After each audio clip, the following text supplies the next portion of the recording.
आरंभ में कुछ नहीं था, कुछ भी नहीं, सिर्फ अंधकार। उस अंधकार से रोशनी टकराई। टकराव हमेशा से दुनिया के बदलने, बिगड़ने और संवरने की एक बहुत बड़ी वजह। टकराव चट्टानों का हुआ तो कई महाद्वीप बने। उन महाद्वीपों में एक भारतीय महाद्वीप भी था।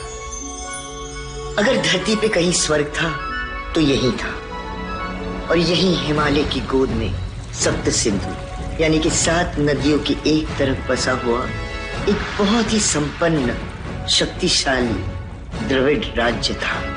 वहीं हिमालय की दूसरी तरफ एक सभ्यता और थी, दूर दूर के इलाकों से जमा हुए वीर योद्धाओं की, जिन्हें कहा जाता था आर्य। ये आर्य द्रविड़ राज्य पर अपना हक जमाने के लिए बहुत सालों से बढ़े आ रहे थे और वो सप्त सिंधु घाटी के करीब पहुंच चुके थे। लेकिन ये सिर्फ टकराव नहीं, एक बहुत बड़े परिवर्तन का आरंभ था। वंदरुस्ते तन्वं वंदे अग्निये कथाते अग्निये सुच्यन्तः अयोर्ददा सुर्वे जेवीराज सुषणाम उभय रत्तो के तन्य ददान ऋतस्य समतण यंत्र देवाम बोधा में अस्य वचसो व्यधिष्ट महिष्ट सा तीव्रतस्य सुधाव।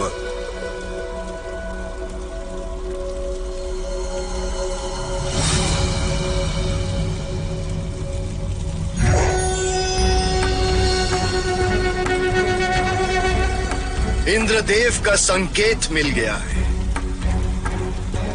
सप्त सिंधु की भूमि आर्यवर्त कहलाना जिसकी नियति है, उसकी खोज के इस अंतिम पड़ाव से हमारे एक दल को तुरंत प्रस्थान करना होगा। स्तुतियों का राष्ट्र इंद्र, शत्रुओं के नाशक इंद्र, स्तुतियों के राष्ट्र इंद्र, शत्रुओं के नाशक इंद्र। अग्निदेव ने भी इस बार हमारे सारे यज्ञ सफल किए।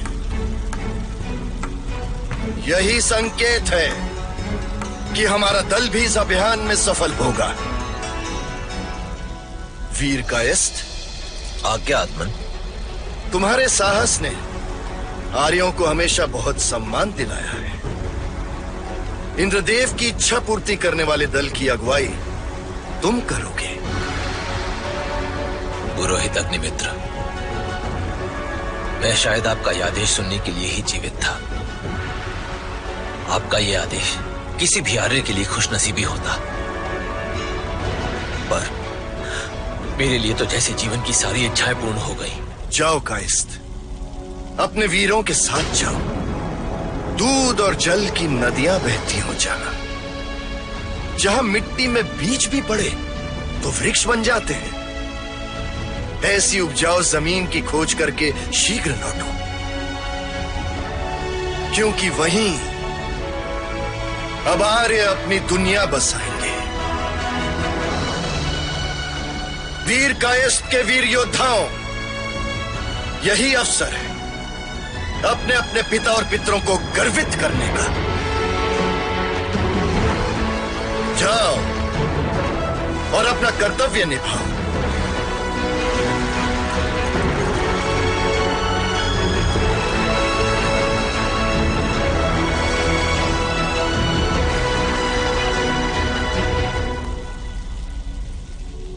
वीर कायस्थ आने वाले हैं। पता नहीं किसकी किस्मत जागेगी। वैसे तुम्हारा जाना तो तय है, क्योंकि रास्तों की समझ तुमसे अच्छी किसी को नहीं। तुम्हारा कहना सच हो वरुण देव। हमें सिंधु नदी के दुर्गम मार्ग को ढूंढकर जल्दी वहां पहुंचना होगा और वहां की उपजाऊ जमीन पे आर्यवर्त की स्थापना करनी है। कितना महत्वपूर्ण अभियान है, और उतना ही मुश्किल भी। उस जमीन पे द्रविड़ों का राज्य है। पूर्वजों के जिस लक्ष्य को पाने के लिए हमने यहाँ तक का सफर तय किया है, वो चाहे जितना भी मुश्किल क्यों ना हो, हम उसे हासिल करके ही रहेंगे। तुम्हें क्या लगता है वरुण देव, शिवान के अलावा हम में से कौन होगा?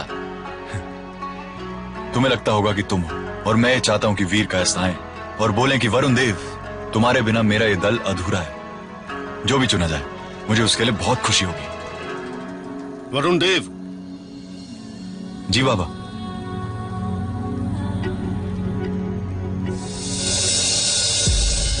बाबा, ये जनेऊ तो चांदी का है, यही सोच रहे हो ना?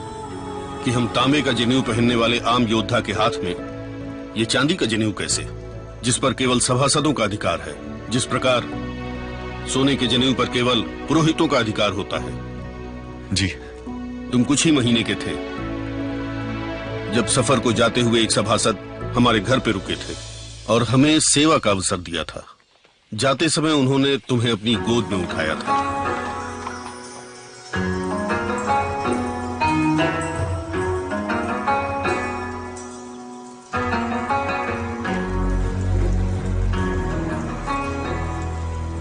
ये आप क्या कर रहे हैं आर्य?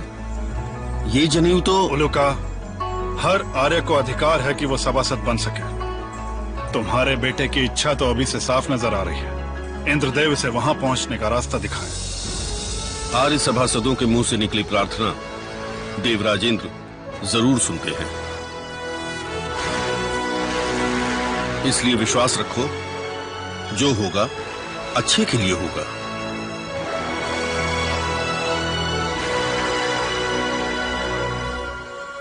आर्य वीरो,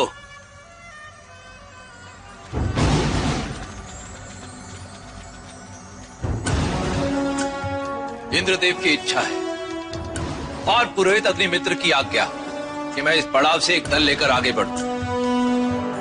इस काम में खतरा भी है और मुश्किलें भी। मुझे कुछ ऐसे वीर चाहिए जो खतरों से खेलना भी जानते हैं और मुश्किलों से लड़ना भी।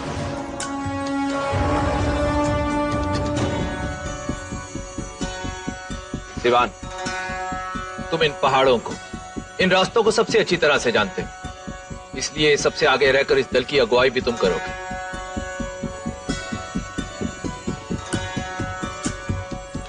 तुम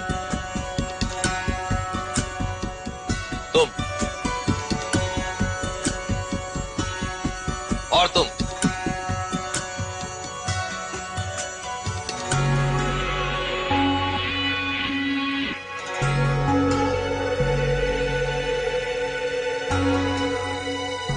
वरुण देव, तुम।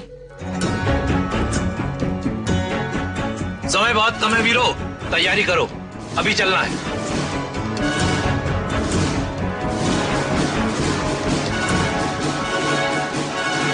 जो कुछ भी होता है अच्छे के लिए होता है। जी बाबा। मुझे पूरा यकीन है कि चांदी के इस जनेऊ को पाने की तुम्हारी यात्रा शुरू हो चुकी है। तुम जरूर सभासद के आशीर्वाद का मान रखोगे। जाओ, तैयार हो जाओ। जी बाबा। वीर कायस ने गधे की औलाद को घोड़ा समझने की गलती कर दी।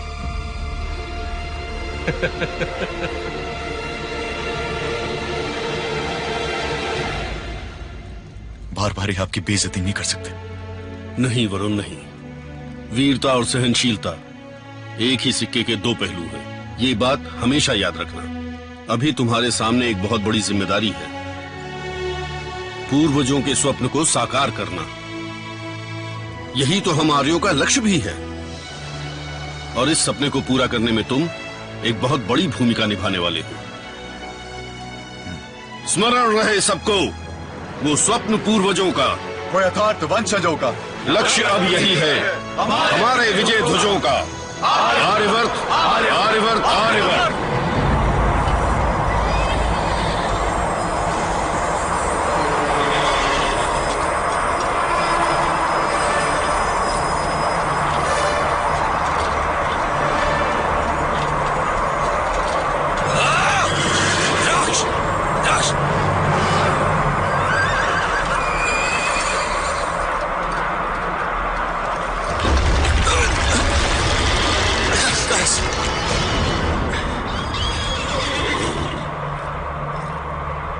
धन्यवाद वरुण देव। हमारेयों का शरीर चिता की अग्नि में भस्म होने के लिए बना है, हिम की इन चादरों में समाने के लिए नहीं। घुसो।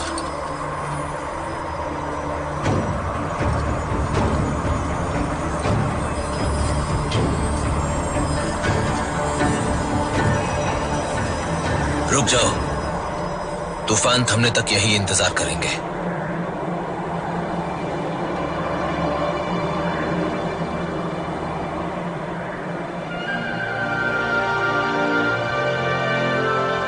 तूफान रुक गया है, चलना चाहिए।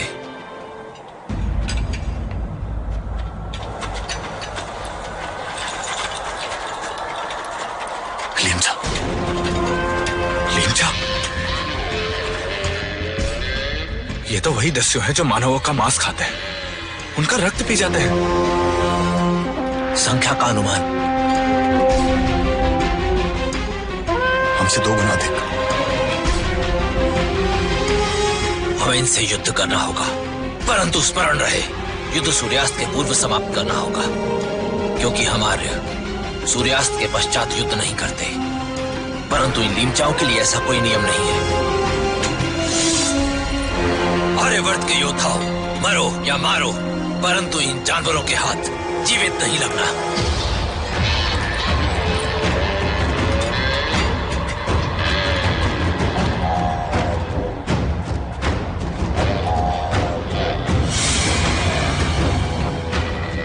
बेकालो,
होने में कुछ ही क्षण बाकी है।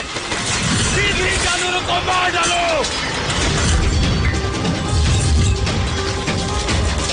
नीचे हो जाओ।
काश तुम ना होते तो हम में से कोई ना बचता।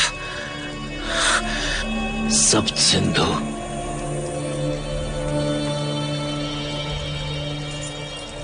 सात नदियों का मीठा पानी, कब से उसके पीछे भटक रहा हूं और आज अपने उस सपने के इतना पास होने के बाद भी। नहीं वीरकास्त, ना अधूरे सपने के साथ मैं मरूंगा और ना ही आपको मरने दूंगा। आप सब सिंधु का पानी जरूर सकेंगे, ये मेरा वादा है आपसे। इस रास्ते से तो सब सिंधु पहुंचने में 2 दिन लग जाएंगे। कोई और रास्ता उससे जुड़ा? हाँ, एक और रास्ता है जो सूर्यदेव के उगने से पहले हमें वहां पहुंचा सकता है। उसके लिए हमें एक ऊंचा पहाड़ पार करना होगा, लेकिन इस हालत में कायस्थ वहां कैसे चढ़ेंगे? इस हालत में वो रास्ता पार करना बहुत मुश्किल होगा वरुण देव। मुश्किलों से हार के जो टूट जाए वो आर्य का वचन नहीं। मैं वीर कायस्थ को अपने हाथों में उठाकर किसी भी पर्वत को पार करूंगा।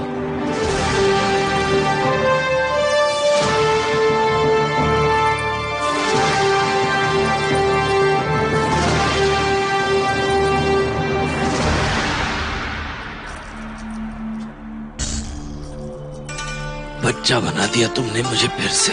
सालों पहले मेरे बाबा ने मुझे ऐसे ही उठाया था।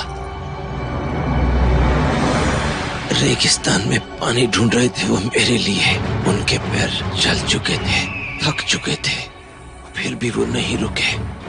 पानी नहीं मिलता तो हम दोनों का मरना पक्का था, और फिर हमें पानी दिखा।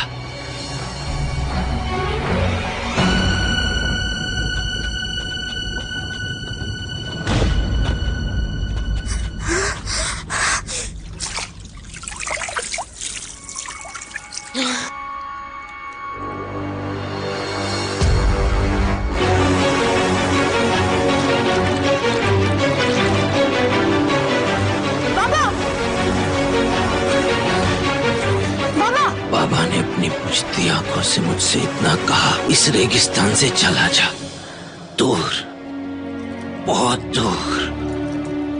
इस रेगिस्तान के बाहर सब सिंधु के पार एक ऐसी जमीन है जहाँ कोई प्यासा नहीं, कोई भूखा नहीं मरता है।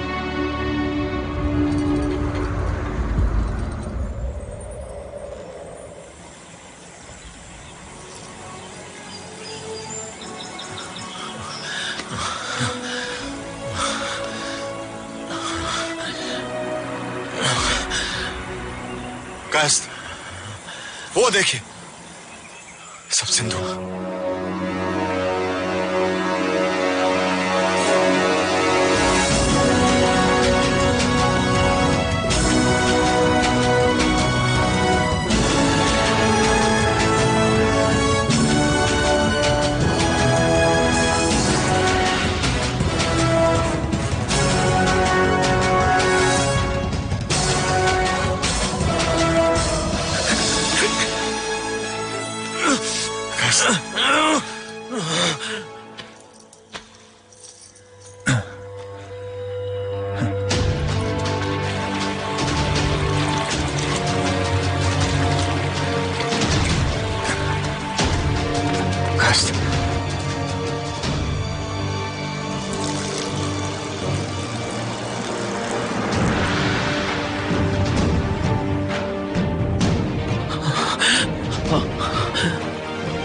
अमृत।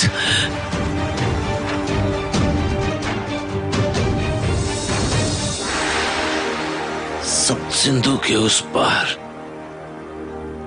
द्रविड़ों का शासन है। उनका शासन समाप्त करके आर्यवर्त की स्थापना करनी होगी।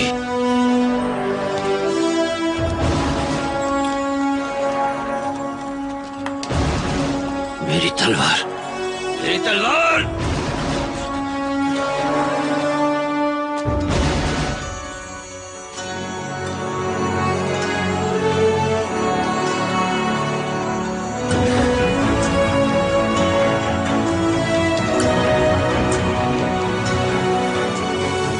मेरी तलवार।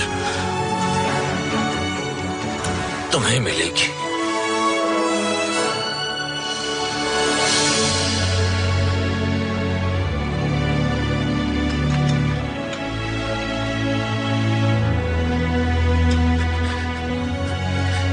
सिवान आर्य सभा के सभी सभासदों से कहना कि अपना उत्तराधिकारी चुनने का अधिकार मुझे है, और मेरा उत्तराधिकारी केवल वही होगा जो अपने प्राणों से अधिक दूसरों के प्राणों की रक्षा करे। आर्य सभा में मेरा उत्तराधिकारी होगा वरुण देव।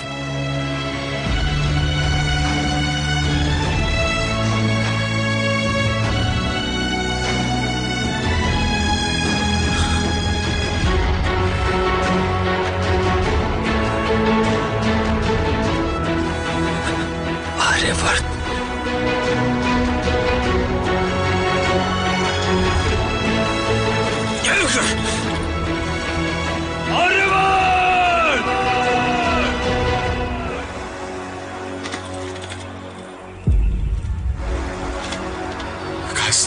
आकाश,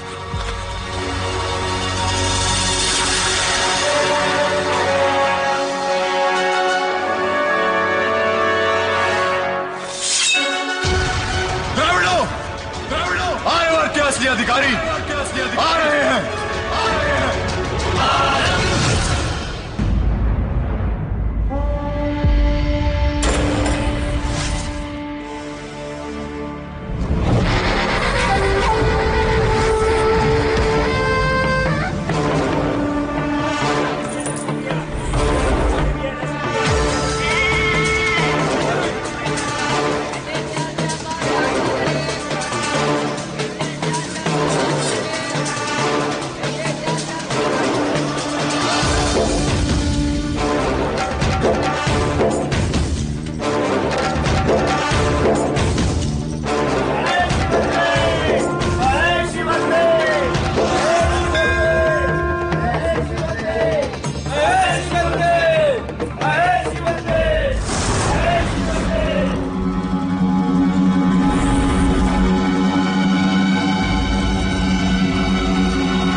तो मैं सिंहासन पर नहीं बैठ सकती।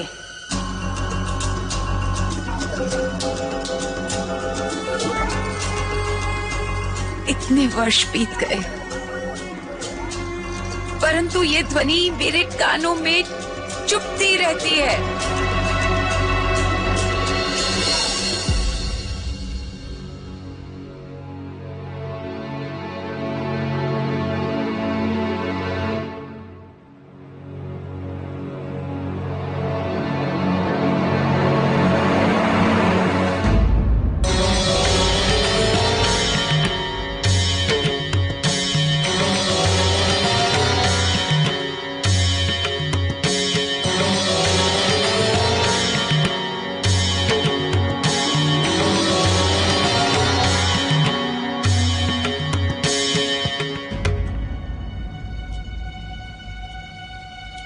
दयालिनी,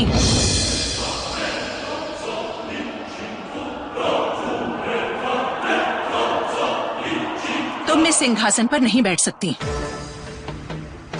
हमारी महारानी चामुंडी अब जीवित नहीं है, किंतु उनकी पुत्री देवसेना है जो उनके स्थान पर आएंगी। वह बैठेंगी इस सिंहासन पर।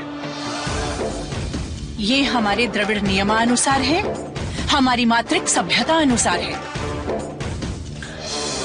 हाँ, परंतु पुत्री है वो मेरी बहन की, बच्ची है वो। अभी तो उसके खेलने कूदने के दिन है। ऐसे में इतने बड़े राज का बोझ उस पर डालकर मैं उसका बचपन छीनने नहीं दूंगी। जब तक देवसेना बड़ी नहीं हो जाती मैं उसकी सारी जिम्मेदारियां उठाऊंगी।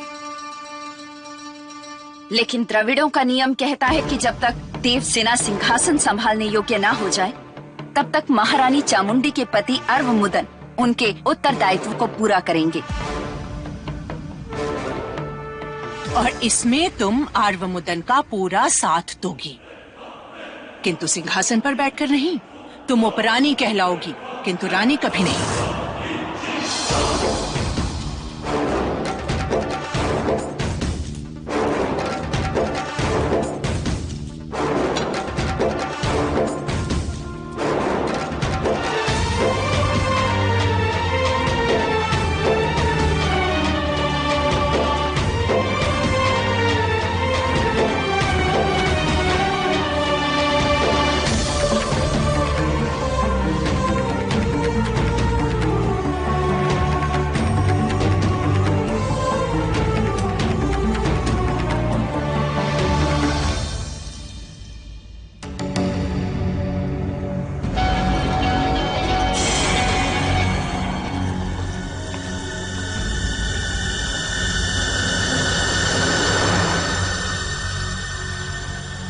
स्त्री शक्ति संभारी रानी दयालिनी क्या सोचती रहती है इस सिंहासन को देखकर?